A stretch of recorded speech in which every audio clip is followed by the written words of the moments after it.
Assalamualaikum warahmatullahi wabarakatuh. Apa kabar kawan-kawan?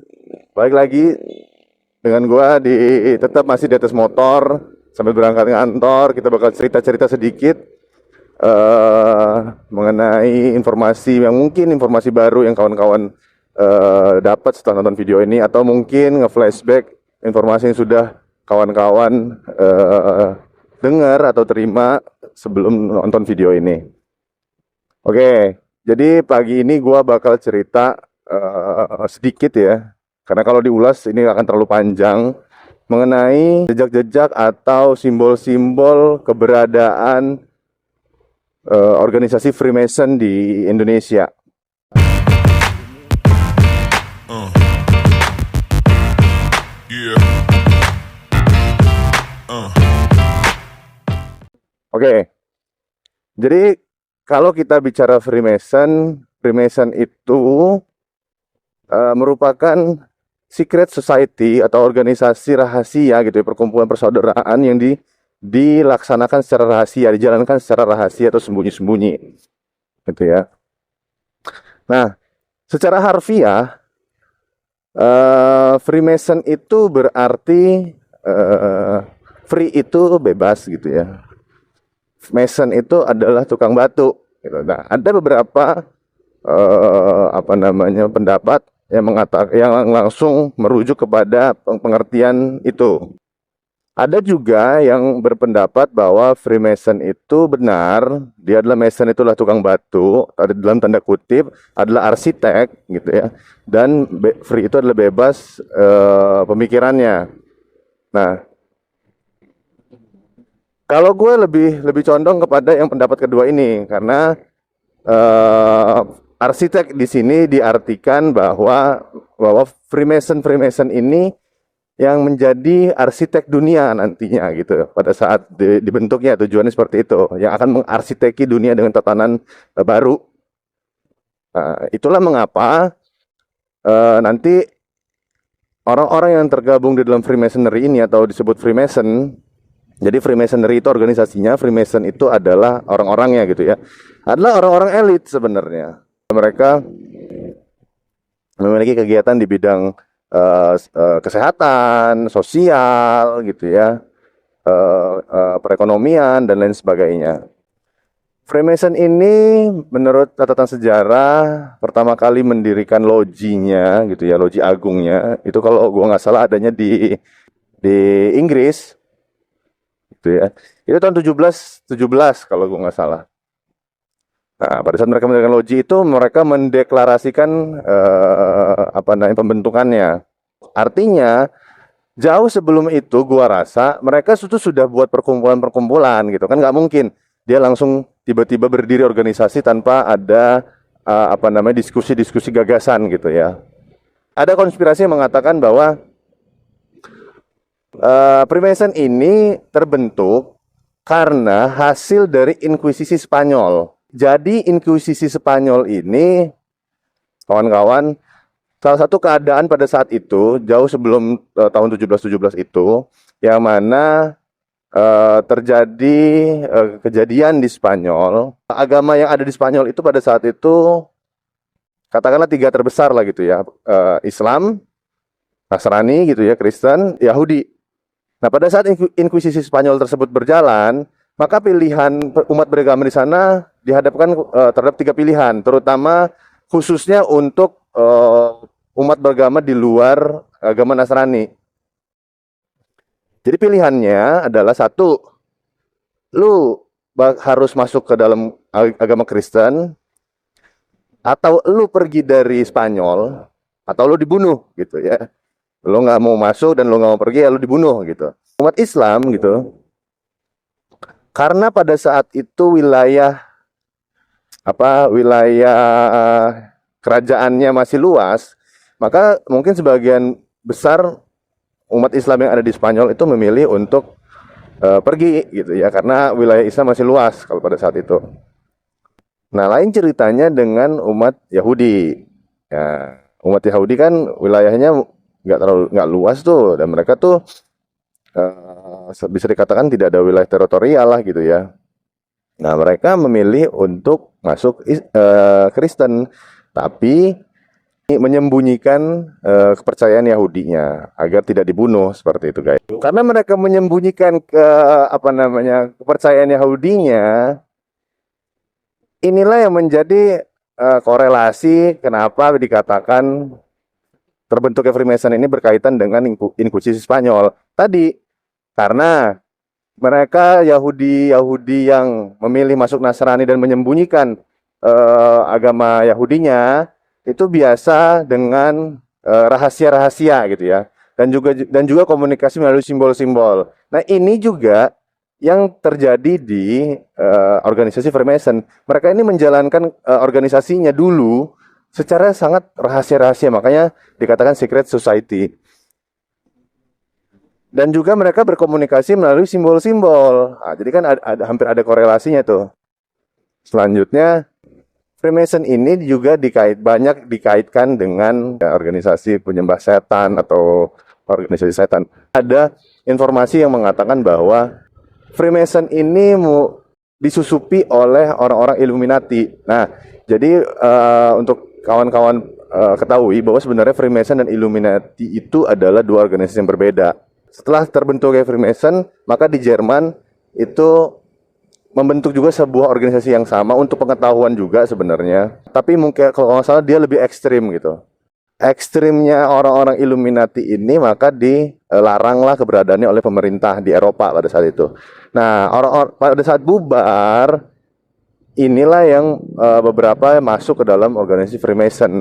Nah, mungkin inilah mulai masuknya informasi-informasi mengatakan bahwa Freemason itu adalah aliran yang organisasi yang sesat gitu ya, yang berkaitan dengan pemuja-pemujaan setan. Gimana dengan Indonesia sendiri, guys? Di Indonesia sendiri, menurut catatan sejarah yang paling banyak digunakan pendapatnya, bahwa Freemason ini masuk ke Indonesia dibawa oleh Belanda melalui VOC. Yang membawa orangnya adalah namanya Radermaker. Nah, informasinya, catatannya, Radermaker ini merupakan anak dari Grandmaster Freemason yang ada di Belanda. Lalu selanjutnya, pada saat masa kemerdekaan gitu ya, atau sebelum kemerdekaan, karena tadi tujuan dari Freemason adalah untuk kemanusiaan dan juga kalangan-kalangan elit, maka bisa didapati catatan-catatan sejarahnya, anggota-anggota Freemason yang ada di Indonesia ini juga sebenarnya adalah tokoh-tokoh bangsa sebenarnya pada saat itu, seperti organisasi Budi Utomo itu terafiliasi juga dengan Freemason gitu loh. Ada juga beberapa tokoh kerajaan pada saat itu, lalu juga tokoh pemerintahan dan juga tokoh militer itu masuk ke dalam Freemason gitu ya. Gimana kelanjutannya sendiri di Indonesia? Pada tahun 1962, Presiden Soekarno itu mengeluarkan dekret kalau gue nggak salah ya, tentang pembubaran apapun yang berbau Barat. Nah, termasuk Freemason di dalamnya. Nah, tapi guys, setelah dibubarkan sampai dengan detik ini, sebenarnya kita juga masih bisa melihat beberapa lokasi atau simbol-simbol keberadaan Freemason, khususnya yang berada di daerah Jakarta. Jadi yang pertama itu ada di daerah Bundaran HI. Oke. Misalkan dilihat dari foto udara atau dari atas, maka akan terlihat jelas bahwa Bundaran HI itu menyerupai dengan bentuk bola mata gitu ya, atau mata gitu, berikut dengan kelopaknya. Nah, dalam Freemason sendiri, logo ini dikenal dengan mata Horus gitu, atau mata Tuhan seperti itu, yang dapat melihat seluruh tatanan kehidupan di dunia. Itu filosofinya. Yang kedua tuh kawan-kawan bisa lihat dan saksikan secara langsung keberadaan simbol-simbol Freemason yang ada di Museum Fathahillah. terlihat melalui angka-angka yang sama dengan angka yang diyakini oleh Freemason, gitu ya. Jadi angka yang diyakini oleh Freemason itu sebagai angka keberuntungan, gitu ya. Salah satunya adalah angka 13. Nah, di Museum Fathahillah sendiri itu didirikan di atas lahan seluas 13.000 meter persegi kalau gua nggak salah, gitu ya. Dan juga di atas pintu, salah satu di beberapa pintu di Museum Fathahillah itu tersusun batu sebagai ornamen pintu tersebut sebanyak 13 buah gitu. Jadi ini dikait-kaitkan dengan simbol keberadaan dari Freemason sendiri, guys. Di arena luar museum itu akan ada salah satu patung yang memegang tongkat. Tongkatnya ini yang dikatakan merupakan simbol keberadaan Freemason juga sebagai tanda mereka pernah ada di tempat tersebut. Tongkatnya itu adalah dua ular gitu ya, dua ular yang saling melilit gitu. Nah, itu merupakan simbol dari persaudaraan. Simbol ular dan tongkat ini juga yang ada di beberapa bentuk patung ataupun gambar dari Bahomet. Simbol Bahomet tersebut itulah ada ditemukan tongkat yang sama dengan tongkat yang ada di Museum Fathahillah. Tempat selanjutnya itu ada di Museum Prasasti, Jakarta. Kalau di sini sangat mudah menemukan simbol-simbol dari Freemasonry. Ada di beberapa makam, gue nggak akan ulas semua, tapi yang paling gue ingat itu ada di salah satu makam, ya, salah satu makam itu yang tidak ada nama, tapi ada tengkorak kepala dan tulang tersebut yang membentuk angka X itu merupakan simbol keberadaan anggota Freemasonry dengan kelas yang paling tinggi dimakamkan di tempat itu, tapi memang tidak disebutkan namanya siapa seperti itu. Dan masih banyak lagi simbol-simbol yang bisa kita temukan di Museum Prasasti. Selanjutnya yang terakhir yang bakal gue bahas di video ini, di mana sih letaknya? Itu ada di kawasan Menteng, Jakarta, guys.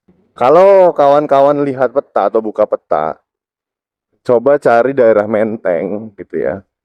Lalu agak di zoom out dan putar sedemikian rupa kawasan Menteng itu sehingga menemukan titik yang pas. Itu pasti akan membentuk seperti kepala kambing, gitu ya. Dan ini informasinya letak bentuknya, lalu jalannya yang membentuk garis raut muka kambing itu tidak pernah berubah dari zaman dulu sampai dengan saat ini, guys. Artinya dipertahankan gitu. Tadi sudah disampaikan bahwa dalam organisasi Freemason itu dikaitkan erat juga dengan Bahomet gitu ya. Nah, ini merupakan gambaran dari kepala Bahomet tersebut, guys. Yang lebih menariknya lagi, ternyata tepat di lokasi kepala kambing tersebut itu ada bangunan yang namanya Bapenas kalau sekarang. Nah, dahulu itu valid digunakan sebagai loji dari Freemasonry. Loji itu tempat Freemason berkumpul untuk diskusi terkait dengan agenda sosial mereka dan agenda mereka yang lain seperti itu. Di dalam gedung Bapenas tersebut, ya, di lantai 2-nya itu memiliki lantai keramik yang berbentuk bidak-bidak catur, hitam putih, hitam putih, hitam putih. Nah, ini bisa kita temukan juga di beberapa loji yang ada di seluruh dunia, gitu. Yang mengartikan bahwa memang benar bahwa biasanya loji-loji itu pasti ada lantai yang berbidak caturnya sebagai tempat perkumpulan mereka, atau mungkin tempat ritual-ritual mereka, gitu. Jadi, guys, itu merupakan informasi sedikit banget terkait dengan tanda-tanda atau simbol-simbol keberadaan Freemason yang pernah ada di Indonesia. Nah, baru setelah itu dibubarkan kan tadi ya dengan Presiden Soekarno. Nah, lalu Presiden Gus Dur itu kalau gue nggak salah juga mengeluarkan peraturan yang sama bahwa keputusan dari Presiden Soekarno tersebut dicabut.